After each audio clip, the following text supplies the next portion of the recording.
Welcome to a special programme live from France as we recall one of the most painful episodes in British history, the Battle of the Somme.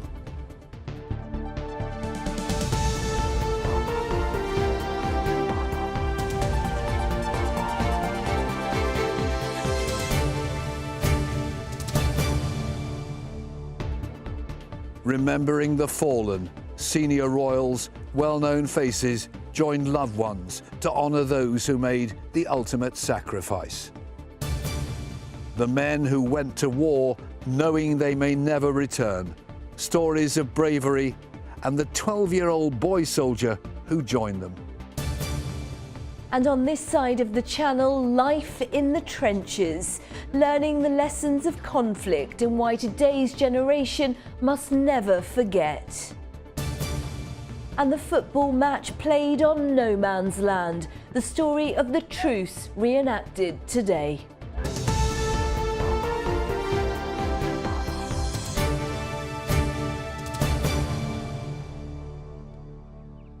This is Loch Nagar on the Somme, 70 feet deep, 300 feet wide. Said to be the largest man-made crater made in anger in the world. A chilling reminder of one of the darkest days in our nation's history. Good evening to you. Welcome to France. A very bleak, wet and windy France today.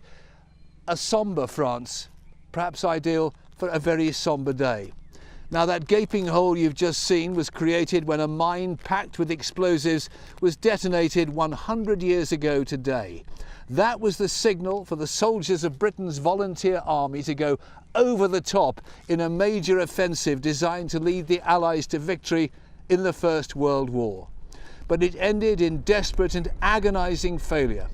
On day one alone, 20,000 British Tommies marched to their deaths. Tonight, a special programme on the Battle of the Somme, which over time has come to symbolise the horror and utter futility of war. This morning, at home and here on the battlefields of France, senior members of the royal family, families of the fallen, and politicians united to remember 141 days of horror. Poppies scattered in peacetime, honouring men who fell in battle. Britain and France stood side by side at the Somme 100 years ago, and today no sign of broken bonds and the fractured politics of modern Europe. Instead, politicians and the royal family were united at the Thiepval monument to the missing. Prince Charles, in speaking for a lost generation, turned to words written by a soldier of the Somme. One need only look at the ground to know that the fighting here was very grim and to the death. And at Loch Nagar this morning, another memorable commemoration. If you want to find the quartermaster, I know where he is. He is miles and miles behind the line. We're all multi-ethnic in our school, and we have religions. So it's a sign of unity. Eugenie Brooks from Hello. Surrey. Correct, yes. All these medals. Tell me about them. Oh, well, yes, I'd love to. I wear them with pride today. I know where they are. I know where they are. This is Uncle Arthur's, great Uncle Arthur. He was 21 years old when he got killed in the Battle of the Somme, just on the other side of the ridge here. My mother, she can remember her granny, his mum, sitting there next to a picture of him, pointing at it and saying, "My poor lost boy." They're hanging on the old barbed wire. Louise Wickham, your great-great-uncle, Private Alfred Moxham from the Wiltshire Regiment, died here at Loch Nagar. Do you know the story? Yes, on the 2nd of July he was making his way across this crater to advance onto the German front line. His brother and his best friend were ahead of him on this side of the lip of the crater when the machine gun came across and killed his brother. I've seen him. William didn't want Alfred to be left just on the ground, and because he was in a state of shock, he buried him and put a cross on top of his grave. By the time they came back, and the Red Cross had removed all the bodies, but they didn't realise he was buried there, so they just left him. There are many graveyards and cemeteries here, but presumably you wouldn't want your great-uncle moved from the crater here at Lochnagar. No, I think what his brother done for him and burying him there makes it unique. And he was the same age as you when he died. Alfred was 33 when he died, so it's quite eerie and surreal, to be honest, to be in the steps that my uncle was 100 years ago, the same age I was now. The soldiers and my uncle and his brother gave their lives to give us what we've got today, so it means a lot to me, yeah. I'm very proud of what he done. Hanging on the old barbed wire. Well, hundreds of thousands of people visit the battlefields and cemeteries of the Somme every year. But what makes Lochnagar different is it's not owned or managed by a government. It's the property of the gentleman with me now, Richard Dunning from Surrey. Richard, lovely to see you. I was incredibly moved by that service this morning. How did you feel about it? I think it came together very well. What we aim to do is to bring everybody together. There were probably 12 or 15 nationalities. We commemorated 21 countries and we blessed each of them with peace, and it seemed to work very well. What struck me as we arrived very, very early this morning was the sheer terror these young men must have felt before they went over the top. It's impossible to imagine, isn't it? When I bought it, 1978, I had 150 letters from old boys with personal memories. Very few of them had spoken before of their experiences. I came over with quite a few, stood here, and it was a humbling and a privilege, but an experience as they spoke about being 18, losing their best friends, that I've never forgot. That this place is a historic place, an iconic place, but it is actually a place where an entire generation suffered. And the crater is a sort of a metaphor for that wound on the battlefield and in every family, in the heart of every family across all the combatant nations. This has been an ambition of yours, you've achieved it. You'll keep this going, won't you? It will be kept in perpetuity. There's a charity being formed. I finished it in the next 3 or 4 months, and it will stay. It's important for the young people. 100,000 young people come every year. When they look into it, it sends a message to them about the reality of war. Lovely to talk to you. Thank you Thank you so much. Well, throughout the programme we are looking at individual stories of men and women who served on the Somme as told by their loved ones. In many cases the soldiers were keen to fight for king and empire. My father was Sidney Lewis, and he was the youngest soldier in the British Army and fought on the Somme. Now I know that he ran away from school at the age of 12 and signed on with the East Surrey Regiment and went to France and was transferred to the Machine Gun Regiment. He was in the Battle of Delville Woods. My grandmother had tried to find out where he was, but of course everything was a bit chaotic then. She wrote to the War Office. The first thing they said was, would you please send his birth certificate before we release him? And so, although they didn't ask for his birth certificate when he went in, they wanted it when he came out. I didn't know about this until later years, but after he died and after my grandmother had died. And it was only then that we found the records in some papers which grandmother had left. I wished I'd known about it when he was alive, because I would have loved to have told him how proud I was of him.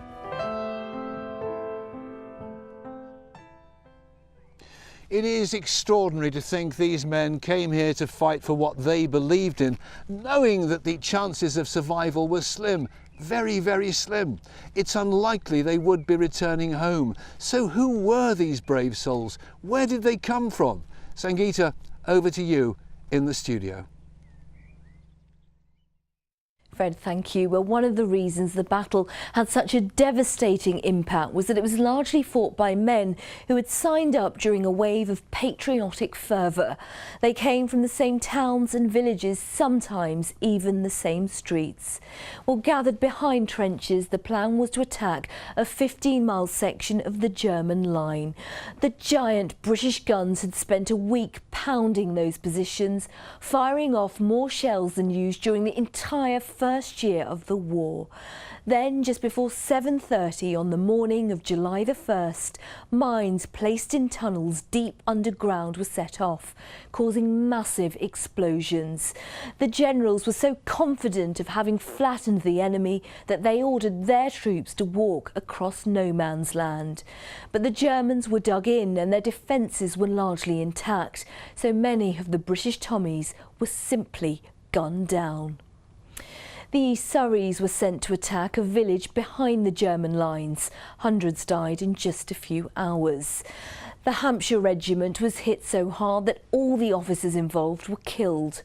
The Wiltshire and Berkshires were in reserve on day one, but like many of the others fought throughout the offensive, losing many men in the first week alone. The Ox and Bucks were also in reserve in the beginning and also suffered daily losses. The loss of life was just staggering. On day one, more British soldiers died than on any other day in history. 20,000. And by the time it all ended 4 months later, there were 1 million casualties on both sides.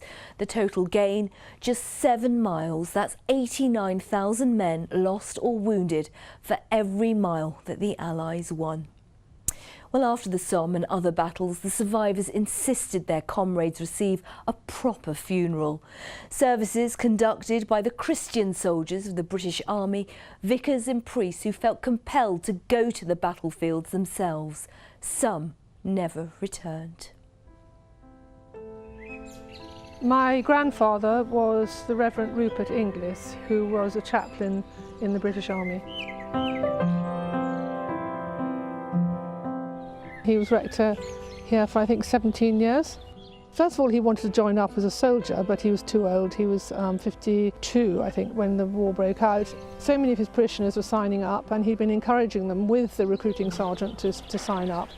And he really felt, and he said to his wife, that he could not encourage people to go out without going out there himself to help look after them. Yes, he pushed with the Archbishop of Canterbury. Eventually the Archbishop of Canterbury did allow him to go. He was right up in the front lines. It turned out that he had been wounded, and then the man who was dressing his wounds was, he and Rupert were killed at the same time with a second shell that hit them. The Cheshires apparently found his body, buried it, but unfortunately the site where the grave was fought over about a year or so later, and there's no evidence of where he's buried now. His conscience must have been very strong. He didn't need to go. I am remarkably proud of him, and I just wish I had known him. Some of the day's other news now, and 43 children's centres across Hampshire are to close. The plans were approved by the County Council to save £8.5 million. They'll be replaced by 11 district hubs, but campaigners say new parents will be left without the support they need. I'm incredibly disappointed in the decision. I feel that the needs of mothers in our community and communities around Hampshire has not been taken into consideration. It is just devastating. And it's letting down our most vulnerable people. We live in difficult financial times and we have to make savings. But in addition, the direction of travel we would have taken in any event, regardless of the savings. We need to modernise the service, make it more universal, and that's why I initiated the Family Support Service at my decision today. A Portsmouth football fan seriously injured during violence in Marseille at Euro 2016 is being flown home by air ambulance. 51-year-old Andrew Bash was left in a coma before England's opening game against Russia. More than £27,000 has been raised to pay for the transport. Southampton General Hospital is to become a specialist centre for brain tumour treatment. It will be one of only 16 centres to use beams of radiation to target the tumour without damaging healthy tissue. 200 patients from across Hampshire, Wiltshire and West Sussex will benefit.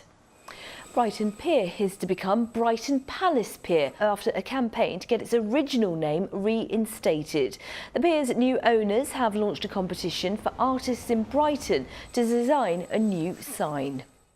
And a new war memorial has been unveiled at Cranleigh School in Surrey. The 3-metre-high bronze and stone statue entitled Leaving has been designed by sculptor and former student Nicholas Dimbleby, brother to David and Jonathan. Surrounding glass panels are engraved with the names of 374 pupils killed in battle. When I was here, I remember there was some sort of war memorial in the library. One just walked past it. The idea was you couldn't walk past this without thinking, what on earth is that all about? So not a generic war memorial, but something for today and in the future.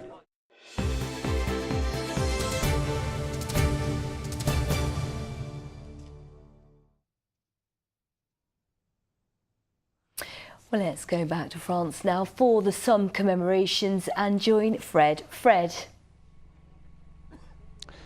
Sangeeta, thank you. Welcome back to the Lochnagar crater here in France as we look back at the Battle of the Somme 100 years ago today. Well, Britain's senior royals have led the tributes to the 130,000 British and Empire troops killed during 5 bitter months of fighting back in 1916. In a moment, we shall talk a bit about how the Somme has shaped our impressions of the Great War.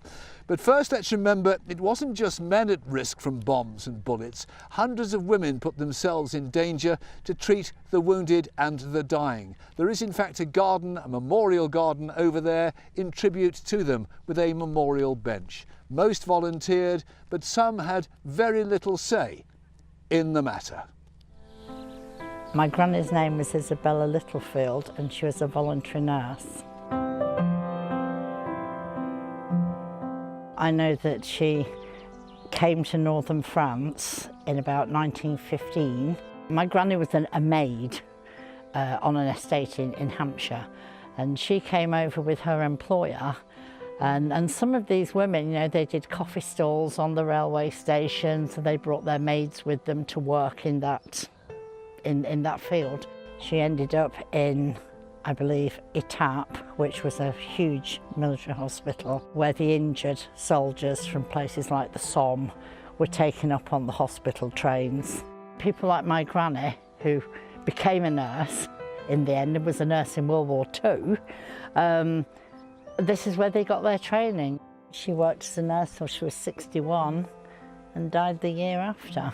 She's just a tired, gorgeous lady who just gave and gave and gave. Well, there are now plans to build the first memorial to the nurses of the Great War here on the Somme. After the conflict, as we know, the poppy was adopted as the national symbol of remembrance. It's a delicate, resilient flower that flourished here even amid the chaos and destruction. The aim was to make and sell what were then silk poppies to raise money for war veterans, a tradition the Royal British Legion continues to this day. And bringing things up to date, how do we pass on the memories and lessons of the Somme to future generations? Sangeeta has visited 2 projects in the south aiming to do just that. Got it.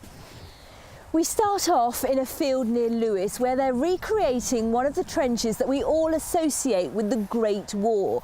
Working on it today, some young people and former soldiers.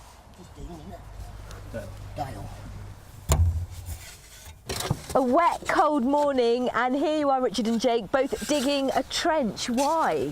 We've come out here to really get the feel of what it was actually like to live and work in a trench during the First World War. And you're a former soldier, so this must be what soldiers in the Somme went through. Yeah, I'm an ex-Royal Marine. I can imagine myself in here with my section and my company doing this for real. So it is, for me, it's very personal. Jake, what are you getting from being here? Well, it's just a good opportunity to, you know, get out, dig, actually see what it's like, rather than just be shown what it was like and told. Well, down here you've got a lot of fun and play. The idea really is to recreate what it was like to live in a trench. We wouldn't want to recreate combat. We couldn't do it at all. We see that at the cinema. But here you can walk in the footsteps of a soldier to find out what he did on an ordinary day. And you think it's important for children to know that? We have a lot of people come along, sometimes they're quite sceptical and go, well, what can I possibly learn? They come through the trench system, they go out, go, that was made me think, really thought-provoking. We've moved on to this workshop near Maidstone and another project educating youngsters about the Great War. What we're looking at here are 2 tanks from the First World War. So within 2 or 3 years, you've gone from horses and carts to this stuff. The driver would wear a chainmail mask, like a medieval knight. Just watch your head when you get in. And behind him, you've got 2 other people in there, okay? You start to see how crowded it is. How would the driver have seen what was going on? There's a little slot in the driver's visor, so look, beware, I'm going to drop it now, okay? They would paint fake black lines on the outside of the tank to try and fool the Germans into shooting at those lines rather than at where the real visor slits were. Hello, Luke. Can you see much? It's a good job you're not claustrophobic. It's an event that took place a long time ago, outside their own lifetime, their parents' lifetime and their grandparents' lifetime. So the issue is to try and make it more relevant and bring it alive for them. Isabel, what have you learnt today? The youngest person who died was only like 14 as well. It's like, that's our age.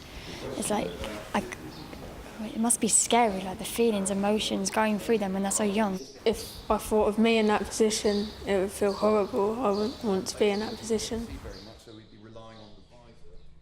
No, you wouldn't, would you? What a position to be in. Well, one of the reasons the Somme became so famous was that millions of people at home watched the battle as it unfolded. And this was thanks to the early newsreels and also to a very special film thought to have been seen by half the population of Britain.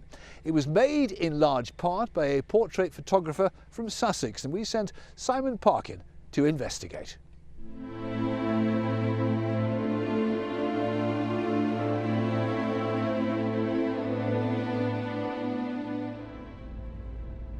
Hawthorne Ridge, just a few miles from Lochnagar.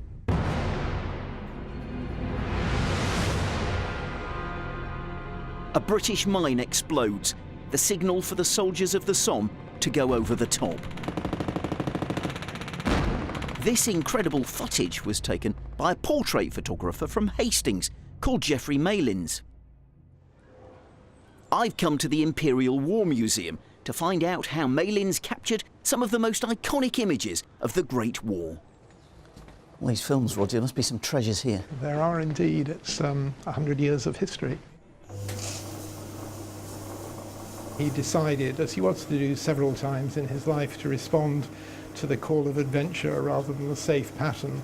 An agreement was reached to send 2 cameramen out to the Western Front, and Geoffrey Malins was one of the first 2 cameramen to go. Carting around a heavy and unwieldy camera, Malins bore witness to the opening days of the battle. His work featured in a full-length film, The Battle of the Somme, watched in cinemas back home by millions of people while the fighting was still going on. This is typical stuff for soldiers' response to the camera. You get people waving.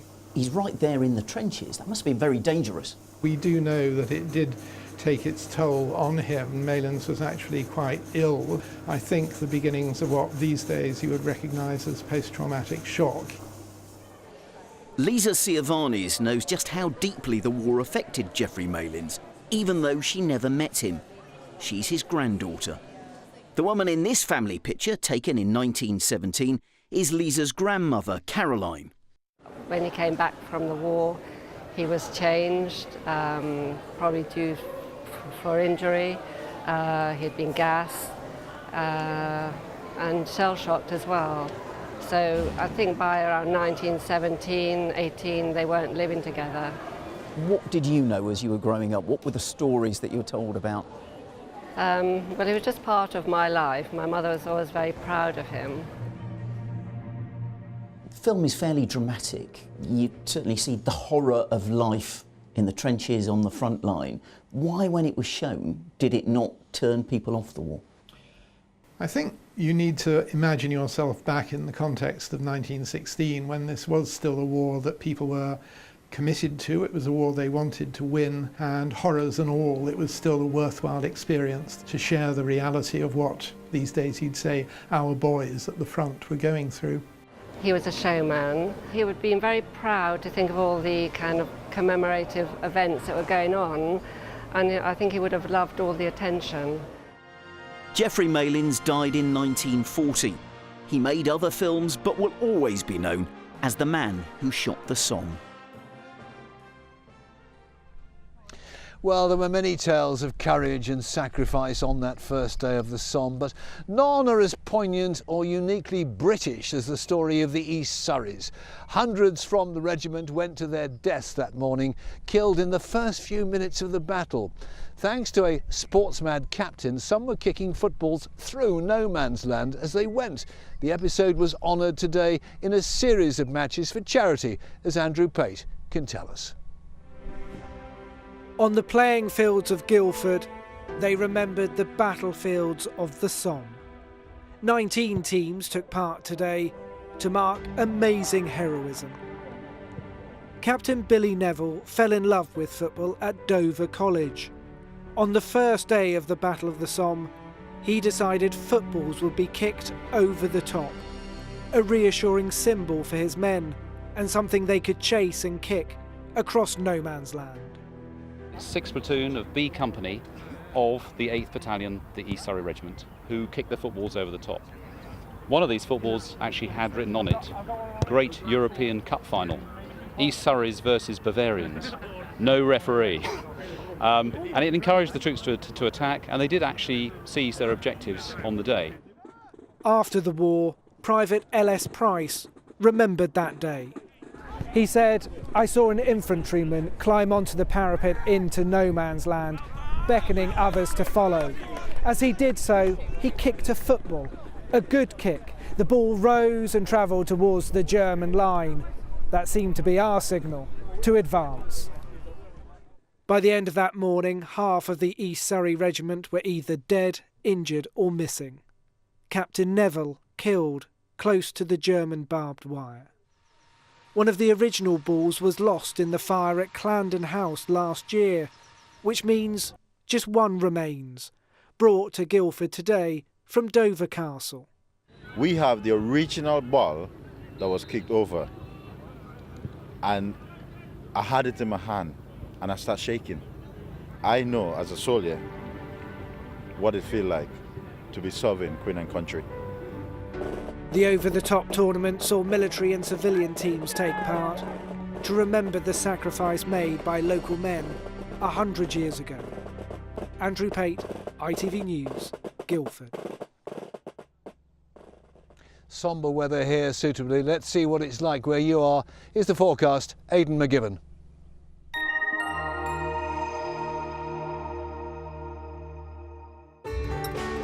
From blizzards to pool, driving through Europe.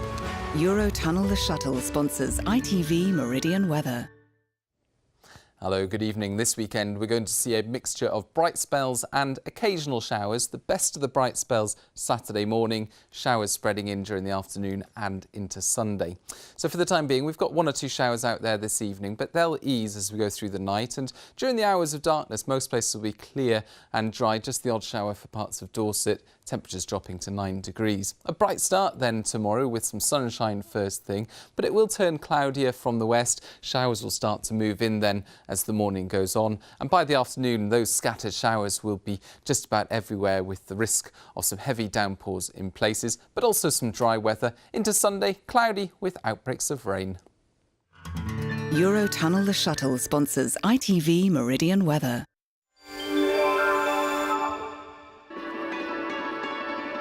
Keeping a close eye on summer. The Pollen Count, sponsored by Ilogy Eye Drops. Well, it's not great news for hay fever sufferers during the next few days. Very high grass pollen levels expected tomorrow, and then high or very high into Sunday and the start of next week.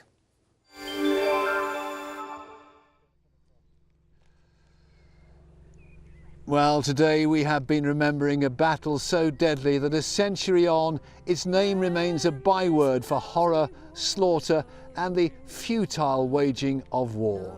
We're going to leave you tonight, though, very fittingly, I think, for a place now dedicated to friendship, reconciliation and peace between nations. From France, from us all here it is good night.